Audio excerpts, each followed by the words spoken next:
While this would typically be around the time where I would release the magical elections video covering the period from the new moon to the full moon, the sad truth of the matter is that there actually aren't any electional opportunities for this 2-week period, and that's fine. When we're working with astrological magic, we're primarily focused on the timing and the movements of the planets, and those are things that we just don't have control over. So sometimes it's better just to say, I guess there just aren't any, than to produce or submit kind of subpar elections for everybody to follow along with. But instead of doing no video, I decided that I wanted to take a second to talk about something that I've wanted to talk about for a long time now, and that is bad elections, or more specifically, bad elections that are behind the talismanic pieces that you find for sale online.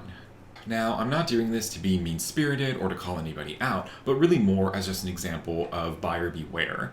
There are really two main reasons why I started the Astrological Magic Elections video series. The first was to encourage more people to be involved in astrological magic. I remember how I was starting out where I was afraid to do anything, and one of the hardest parts is determining the timing behind the talismanic creation or doing petitions. So if I can take that uncertainty out of the equation for a lot of people, it helps them feel more comfortable in beginning their journey. The second goal was really just to help train people about what to look for quality elections so that they can, do it themselves one day and they don't need me or somebody else to tell them that a good time is coming up. One thing that I've done relatively often in the Magical Elections video series is taking a look at a chart that is almost good enough for an election or almost good enough for a talisman. And I do that because while it can be really easy to get carried away with all the good parts of an election and what a good election might look like to somebody, starting out who doesn't have a lot of experience, taking that second to take a second look and take a deeper dive into the election helps point out positions or other points that maybe aren't so ideal that somebody might reconsider making a talisman for that moment because of. Like, it's really easy to get excited about a Saturn and Capricorn talisman and be like, oh, Saturn's in dignity, he's on the ascendant, this is fantastic. But then you don't realize that, the moon is applying to a square to Mars, and that, might make you reconsider. This has become especially more important recently as astrology in general has received a surge in popularity. Now even corporations are eyeballing astrology, asking how can I commodify astrology? How can we weave in astrological imagery or ideas into our branding or our advertisements? While it's very unlikely that companies are going to start trying to monetize astrological magic and related subgenres, individuals certainly will. This past winter, entrepreneur, sorceress, and fellow cat lover Caitlin Kopic released an article on her website titled Differentiating Frauds from the Real Things, which is astrology and spiritual gurus in sheep's clothing. The article was more specifically written in response to the Audrey Kitching scandal and more focuses on individuals who have kind of a pre-existing platform and are starting to incorporate astrologically sounding words, ideas, or imagery, but there is some good overlap over what we're going to talk about today. Caitlin Kopic is proprietress at Sphere and Sundry, and if you are unfamiliar with her work or haven't connected with Caitlin on social media, please go check out her stuff now. Grade A, top quality. Go ahead and do that. I will wait.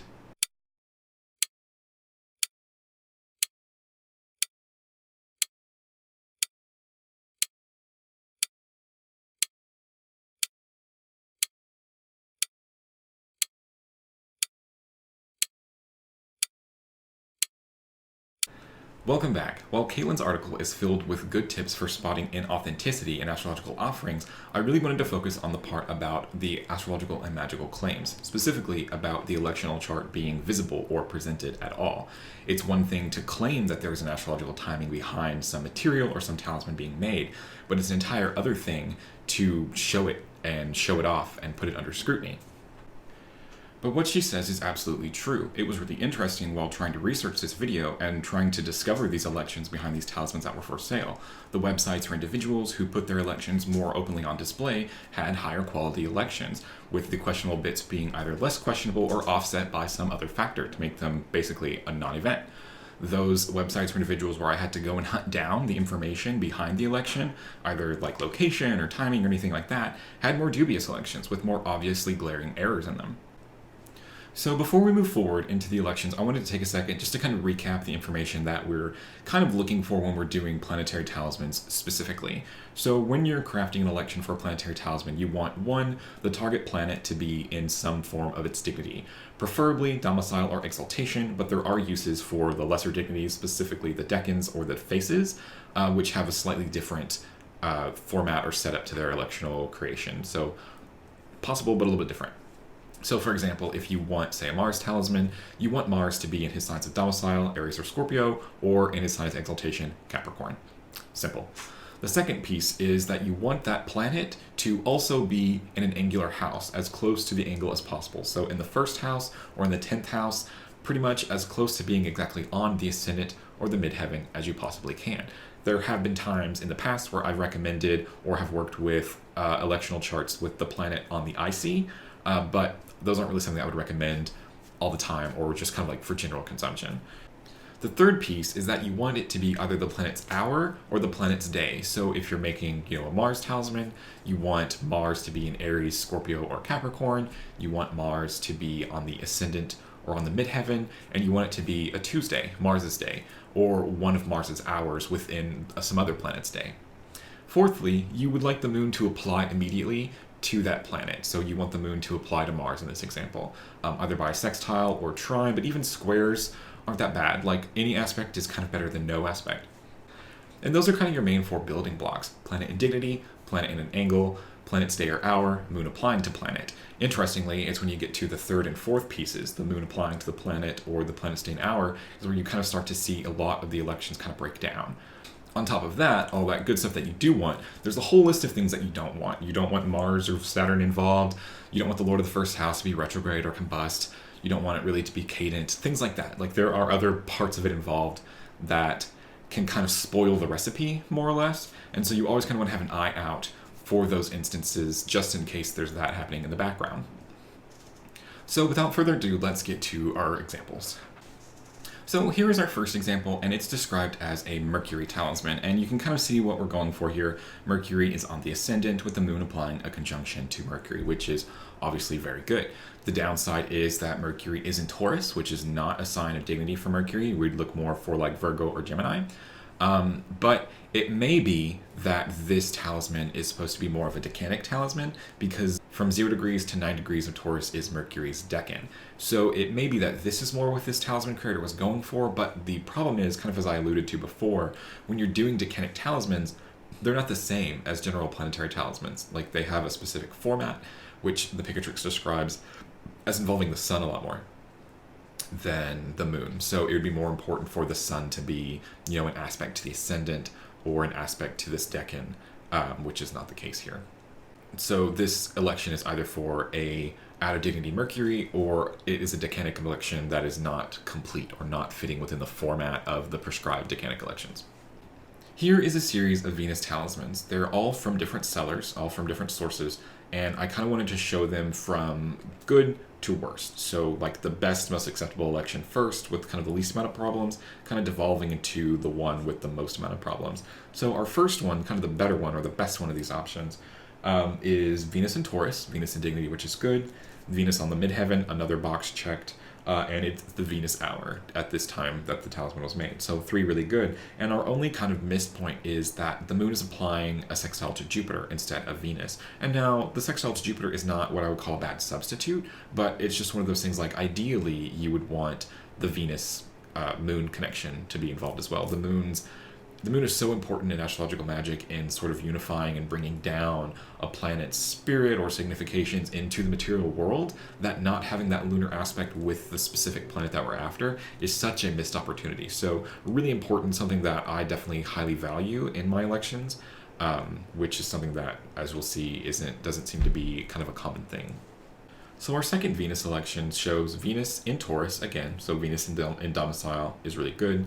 Venus is conjoined the ascendant here, and also conjoined Jupiter. So this is really great for Venus. Here we have Venus strong in her sign, strong in angularity, conjoined a benefic planet, and it's even Venus's hour. So this is actually looking really great. But our problem is the moon connection. So here, it's not that we don't have the moon applying to Venus, which is really ideal, but instead we have the moon's next aspect being the square to the retrograde Mars, which is kind of the opposite energy that you would really want to be woven into a Venus talisman. So always pay attention to that moon aspect in these charts, because like I said, the moon aspect and the planetary day and hour are the kind of rules that tend to get overlooked a lot, it seems. So our third Venus example focuses more on Venus in her sign of exaltation, Pisces, as opposed to the other examples which focus more on Venus in her sign of domicile, Taurus. And that's perfectly fine. Exaltation is perfectly acceptable. So that's one box checked off. Our second box is Venus angular. Here she's conjoined the midheaven, so perfect. It's even a Venus hour at this time, and the moon is applying a conjunction to Venus. So here we have really our first and our only example where all 4 criteria are checked off. So you're thinking, what's the problem? Well, the problem is really the malefics. You have to pay attention to the malefic involvement. Here, not only is the moon conjoined Venus, but Venus is also conjoined Mars, and Venus and the moon are both square Saturn. So this is really an example of the malefics kind of messing up a otherwise really great Venus electional opportunity. And it's always important to be aware of the other factors that are happening alongside a chart. Like, one configuration isn't happening in isolation. It's being impacted potentially by planets and other signs, and it's important to be aware of that. Another example, also showing kind of the disconnect between the moon application, is an example for a Mars talisman. Here we have Mars in his domicile Scorpio, conjoined the ascendant, and it's even a Tuesday, Mars's day, so things looking pretty good. But the downside is the moon is not applying to Mars, she's applying to the sun in Libra. So again, we have this disconnect between the talisman's purpose, to be a Mars talisman, and the commingling of planetary influence with the moon, which is more focused on the sun. So this is definitely something that is, at best, not ideal. So our final example is actually for a lunar mansion talisman, whereas we focused on planetary talismans for all the previous ones. This one I just kind of had to share. So this election that you can see here is described as an 11th mansion of the moon talisman. But the downside is that the moon is not in the 11th mansion at this time. And it's not an 11th mansion talisman if the moon isn't there. Now, it's 100% possible that the seller typed in the wrong date, and it's actually supposed to be for the following day, where the moon would be in the 11th mansion and applying a square to Venus, which is, not the best aspect for a moon in the 11th mansion. We would be, looking more for like a harmonious aspect with the sun or Jupiter, or even a harmonious aspect with Venus would be fine. The square is kind of like meh, but it's better than nothing, or better than, aspecting a malefic planet. So it might just be that there's a typo and the seller meant to put the next day, but because I only have to go on the information on the website, and the information says that the talisman was made on this day, it looks like it's an 11th mansion talisman where the moon is actually in the 10th mansion. So as you can see, it's really important to have the skill, or the awareness at least, to be able to step back and really scrutinize an election for a talismanic piece, especially a piece that you're going to pay several $100s for potentially. So what can you do if you are interested in purchasing a piece, but you are unsure of the election, or you just don't feel like you're skilled enough to take a look at it and really see if it's a good quality election or not? Well, there are a couple of things you can do to help yourself out. The first is investigate how long that seller has been selling. How long have they been involved in astrological magic? The longer they've been involved, the more practice they've had, and the more sure of themselves and their skills and their electional skills they probably are. That doesn't save them from producing a bad election every now and again, but you can be more certain that you're not working with somebody who hasn't been doing this for very long. My second tip is, if you found a talismanic piece that you're interested in purchasing, but there's some part of the election that you're unsure about, reach out and ask the seller. Give them a chance to explain to you why they did what they did. There might be a great reason involved. And if that explanation doesn't satisfy you or still doesn't sit well with you, maybe they can recommend another piece from their collection that would maybe better assist you, or have an election that you're more comfortable with. Another thing you can do is that if you're uncomfortable looking at a talisman's election chart, if you're not sure or confident enough that you can tell whether or not a talisman is good enough based on its election, reach out to an astrologer that you trust and ask them to take a look at it for you. Finally, you can skip the mess entirely by crafting your own electional charts for talismans that you make yourself at home. They may not be as pretty, but they'll get the job done. However, if you're really set on having a piece made through some medium that isn't within your skill set, look into customized commission pieces. There are a number of goldsmiths and jewelers who will work with you about this. I personally have worked with Tony Mack and recommend him. You can find a link to his website below in the description. As astrology and magic become more popular, companies and individuals are going to look to cash in on that by creating a surge of low-quality materials to take your money. And that's fine, because there are ways to defend yourself with just a little bit of knowledge and a helpful expert watching your back.